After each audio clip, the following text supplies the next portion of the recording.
IVF क्या होता है?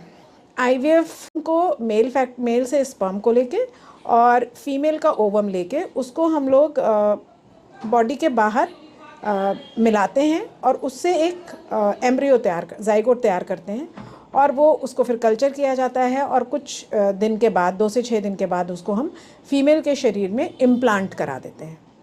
इस पूरे प्रोसीजर को इन विट्रो फर्टिलाइजेशन कहा जाता है। इसके स्टेप्स में यही होता है कि पहले तो एग बनने की तैयारी की जाती है। फीमेल्स में एग को बनाया जाता है, अच्छे से एग्स बन जाएं। उसके बाद एक दिन को जब हमें लगता है कि काफ़ी नंबर ऑफ़ एग्स बन गए हैं वहाँ पे, तो एक दिन डिसाइड करके उस दिन ओवम पिकअप किया जाता है। मतलब कि फॉलिकल्स में से ओवम को निकाल के और उनको रिट्रीव कर लिया जाता है, दैट इज़ ओवम पिकअप। और फिर उस ओवम से स्पर्म को मिलाया जाता है, उसको कल्चर किया जाता है और फिर उसको ट्रांसफ़र कर दिया जाता है। तो that is endometrium, and endometrium में हम उसको ट्रांसफ़र करते हैं, तो दैट इज़ एम्ब्रियो ट्रांसफ़र। तो मेन स्टेप्स जो होते हैं वो स्टार्ट तो वहीं से हो जाते हैं जब से हम ओवम बनाने की तैयारी कर रहे होते हैं। इन विट्रो फर्टिलाइजेशन किन में करना चाहिए, किसको रिक्वायर्ड होता है ये? तो इसमें कुछ इंडिकेशंस तो एकदम 100% वाले होते हैं कि इन पेशेंट्स को आईवीएफ के अलावा किसी तरीके से प्रेगनेंसी हो ही नहीं सकती। जैसे अगर किसी फीमेल की दोनों ट्यूब्स ब्लॉक्ड हैं तो वो अगर उस अच्छे स्पर्म्स, अच्छे एग्स बना भी रही है, अच्छे ओवम बन भी रहे हैं वहाँ पे, तो भी उनको ट्यूब तक आके यूट्रस के अंदर आने का कोई रास्ता नहीं मिलेगा। ऐसे लोगों में ओवम पिकअप करके बाहर एम्ब्रियो बना के और फिर एम्ब्रियो को ट्रांसफ़र कर दिया जाता है यूट्राइन कैविटी में।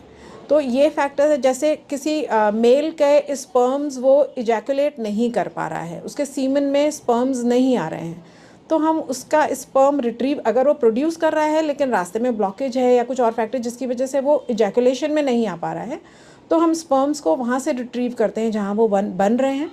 फिर वहाँ पे बाहर उसका एम्ब्रियो बना के और उसको एम्ब्रियो ट्रांसफ़र कर दिया जाता है। कुछ फैक्टर्स हैं, जैसे फीमेल की बहुत एज बढ़ती जा रही है। एज बढ़ते जाने में उसके ओवम की क्वालिटी एक तो अच्छी नहीं रह जाती, यूट्रस का अंदर का माहौल बहुत अच्छा नहीं रह जाता, प्लस उसके पास बहुत टाइम नहीं होता कि वो ये एक्सपेरिमेंट करे, वो एक्सपेरिमेंट करे और अभी ये देख लेते हैं। उनमें आईवीएफ को कहा जाता है कि आप फटाफट कर लें ताकि आपके ऑप्शंस ख़त्म नहीं हो जाएं। कुछ केसेस होते हैं जैसे इन अनएक्सप्लेन्ड इनफर्टिलिटी है, सब कुछ ट्राई कर लिया, हर चीज़ कोशिश करके देख ली और फिर भी प्रेगनेंसी नहीं हो रही है, उनको भी हम लोग कहते हैं कि फाइनली आपको आईवीएफ की तरफ जाना पड़ेगा। बहुत सारे केसेस होते हैं जैसे एंडोमेट्रियोसिस है। एंडोमेट्रियोसिस में एक तो सबसे पहला यही होता है कि ट्यूब्स अफेक्ट हो जाती हैं बहुत जल्दी, ओवरीज आपकी जा रही होती हैं, प्लस यूट्राइन लाइनिंग भी आपकी अफेक्ट होने लगती है। उन केसेस में भी आपको इन विट्रो फर्टिलाइजेशन या आईवीएफ की तरफ जाना पड़ता है।